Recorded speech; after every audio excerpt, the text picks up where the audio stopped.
नमस्कार। The deep dive में आपका स्वागत है। आज तारीख है 11 नवंबर 2025 और हम आज के कुछ अहम करंट अफेयर्स पर विस्तार से बात करेंगे।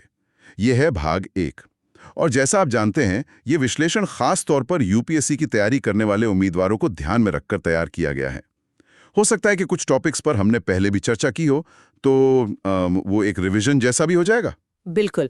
आज हम कई ज़रूरी मुद्दों पर बात करने वाले हैं, जैसे यूएनएफसीसी की जो बैठक चल रही है, भारत की अर्थव्यवस्था पर विश्व बैंक की एक रिपोर्ट आई है, विज्ञान में आदित्य L1 का VLC पेलोड है, फिर राइसिन जहर का एक मामला सामने आया है।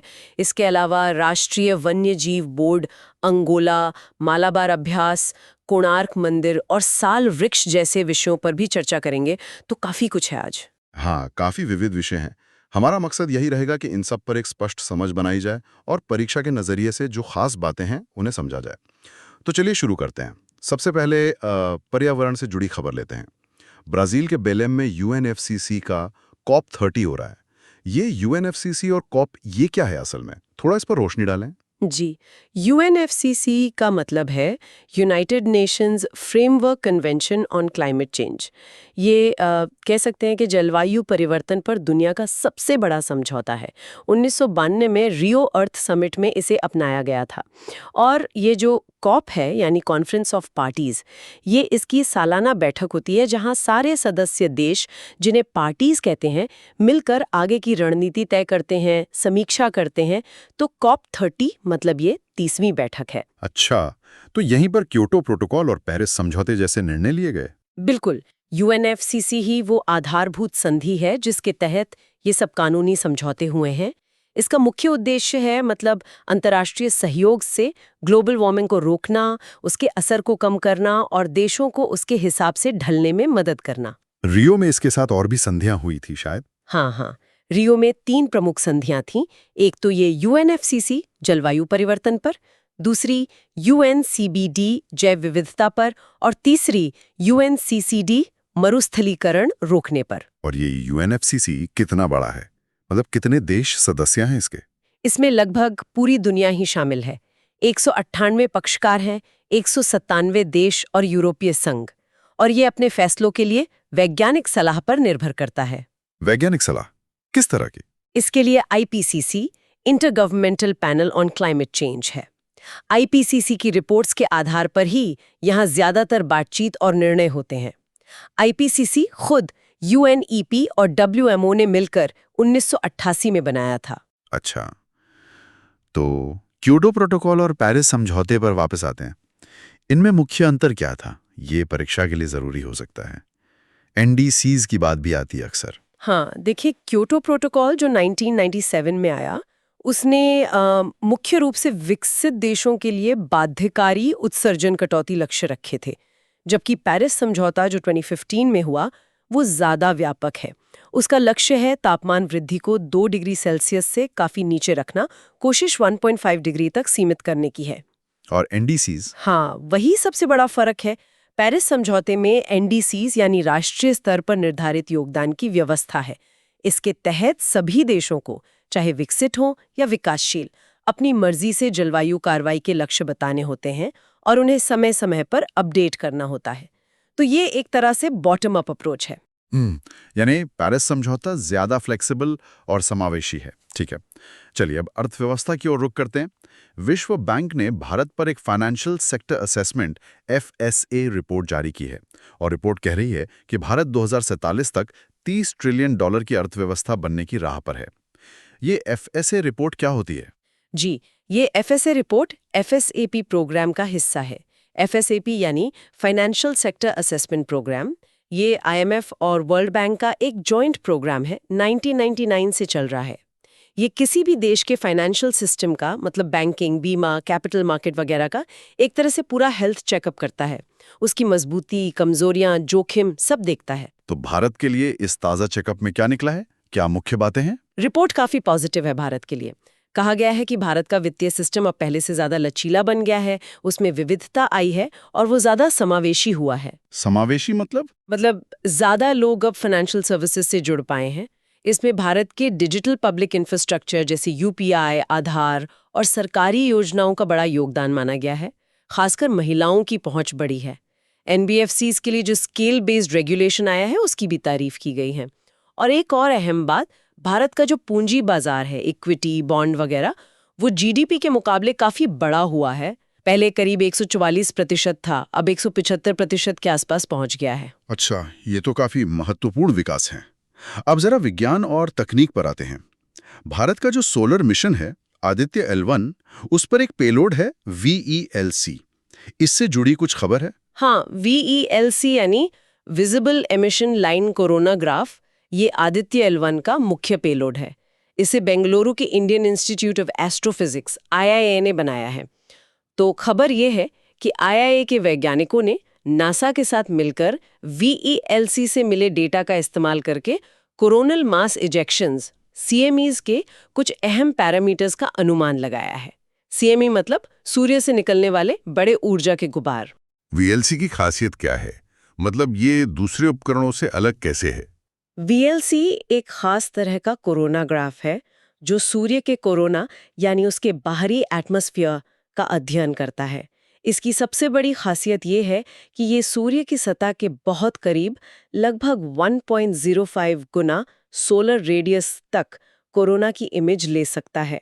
ये अब तक किसी भी स्पेस कोरोनाग्राफ द्वारा ली गई सबसे करीबी इमेज है। इससे हमें कोरोना के तापमान, घनत्व, प्लाज्मा की गति और CME जैसी घटनाओं को समझने में बहुत मदद मिलेगी। अच्छा, तो ये सूर्य को और करीब से समझने में मदद करेगा। चलिए अब एक थोड़ी चिंता वाली खबर, आंतरिक सुरक्षा से जुड़ी। गुजरात ATS ने एक संदिग्ध आतंकी सिंडिकेट पकड़ा है, जिसमें राइसिन नाम का जहर बनाने की बात सामने आई है। ये राइसिन क्या चीज है? राइसिन एक बहुत ही खतरनाक जहर है। ये प्राकृतिक रूप से अरंडी के बीजों में, मतलब कैस्टर बीन्स में पाया जाता है। और चिंता की बात यह है कि इसे बनाना भी मुश्किल नहीं है। कैस्टर ऑयल निकालने के बाद जो वेस्ट बचता है, उससे इसे तैयार किया जा सकता है। ये पाउडर, स्प्रे या गोली के रूप में हो सकता है। और ये काम कैसे करता है? कितना खतरनाक है? ये शरीर की कोशिकाओं के अंदर जाकर उन्हें प्रोटीन बनाने से रोक देता है। और आप जानते हैं, प्रोटीन कोशिकाओं के लिए जरूरी है। जब प्रोटीन नहीं बनता तो कोशिकाएं मरने लगती हैं और धीरे धीरे पूरे शरीर का सिस्टम फेल हो सकता है। बहुत कम मात्रा, मतलब 5 से 10 माइक्रोग्राम प्रति किलोग्राम वजन भी घातक हो सकती है। और सबसे बड़ी दिक्कत यह है कि इसका कोई स्पेसिफिक एंटीडोट या इलाज मौजूद नहीं है। केवल सपोर्टिव केयर दी जा सकती है। बाप रे, मतलब इसका कोई तोड़ नहीं है। इसीलिए इसे जैविक हथियार की तरह इस्तेमाल करने का खतरा रहता होगा। बिल्कुल, ये एक बड़ी चिंता का विषय है सुरक्षा एजेंसियों के लिए। ठीक है, अब पर्यावरण से जुड़ी एक और महत्वपूर्ण निकाय पर आते हैं, राष्ट्रीय वन्य जीव बोर्ड NBWL। खबर है कि इसकी स्टैंडिंग कमेटी ने लद्दाख में कुछ डिफेंस प्रोजेक्ट्स को मंजूरी दी है।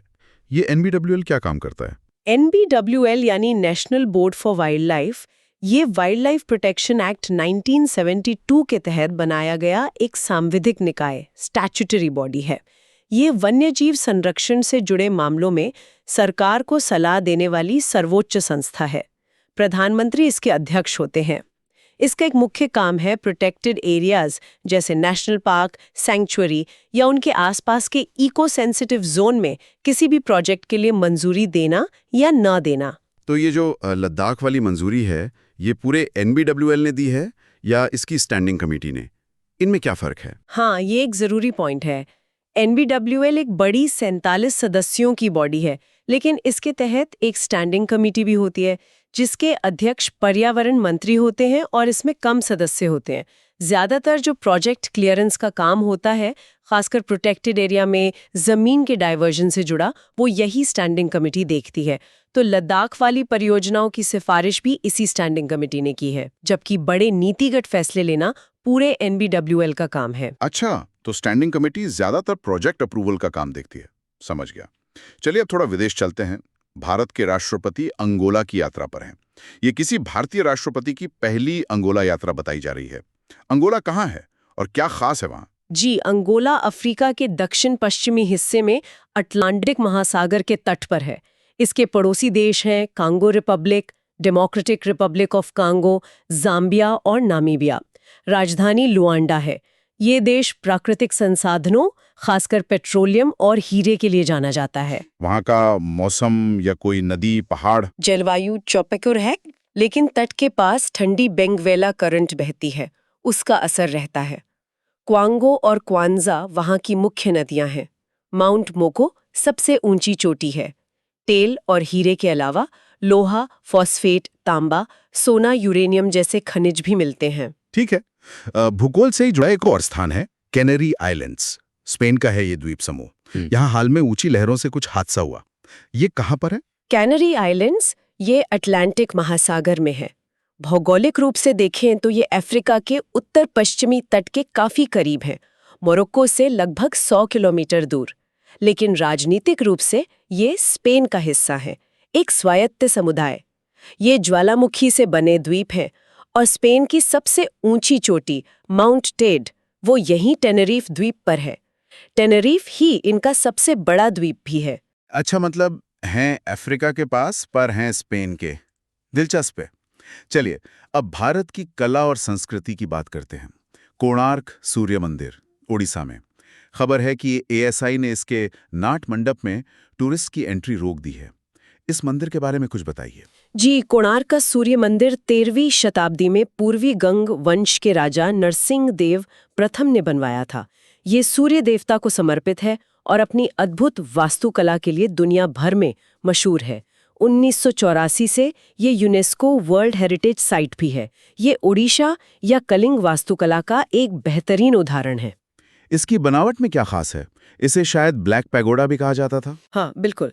पूरा मंदिर एक विशाल रथ के आकार में है। पत्थर के बने 24 बड़े बड़े पहिए हैं इसमें, और ऐसा दर्शाया गया है कि इसे 7 घोड़े खींच रहे हैं। ये पहिए सिर्फ दिखने के लिए नहीं है, ये धूप घड़ी का काम भी करते थे, जिनसे समय का सटीक अनुमान लगाया जा सकता था।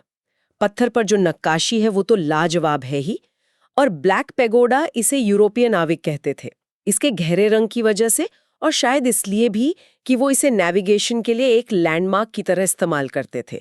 ये भी कहते हैं कि इसमें चुंबकीय शक्ति थी जो जहाज़ों को खींच लेती थी। हालांकि ये कहानियां हैं। वाकई अद्भुत। अच्छा, अब रक्षा क्षेत्र में आते हैं। मालाबार अभ्यास 2025, भारतीय नौसेना का जहाज INS सह्याद्री इसमें हिस्सा लेने गुआम गया है। ये मालाबार अभ्यास क्या है? 2015 में इसमें जापान शामिल हो गया तो ये त्रिपक्षीय बन गया, और 2020 में जब ऑस्ट्रेलिया भी जुड़ गया तब से ये एक चतुष्पक्षीय यानी क्वाड देशों भारत, अमेरिका, जापान, ऑस्ट्रेलिया का नौसैनिक अभ्यास बन गया है। अच्छा, तो ये क्वाड नेवीज का अभ्यास है। अब इसका मकसद क्या रहता है? मुख्य उद्देश्य है इंडो पैसिफिक क्षेत्र में इन चारों देशों की नौसेनाओं के बीच तालमेल यानी इंटरऑपरेबिलिटी को बढ़ाना, एक दूसरे की प्रक्रियाओं को समझना और समुद्री सुरक्षा से जुड़ी साझा चुनौतियों के लिए तैयारी करना। यह अभ्यास हर साल होता है, कभी हिंद महासागर में तो कभी प्रशांत महासागर में। इस बार गुआम में हो रहा है। इसमें क्या क्या होता है? इसके 2 फेज होते हैं। एक हार्बर फेज जो बंदरगाह पर होता है, इसमें प्लानिंग, मीटिंग्स, एक दूसरे के जहाज़ों पर विजिट वगैरह होती है। दूसरा होता है सी फेज यानी समुद्र में अभ्यास। इसमें जहाज़ और एयरक्राफ्ट मिलकर कई तरह के अभ्यास करते हैं, जैसे anti submarine warfare, firing practice, joint fleet operations वगैरह। ठीक है, यानी इंडो पैसिफिक में नौसेनाओं के बीच सहयोग बढ़ाने के लिए ये काफ़ी अहम है। चलिए आज के आखिरी विषय पर आते हैं। पर्यावरण से ही जुड़ा है, साल का पेड़।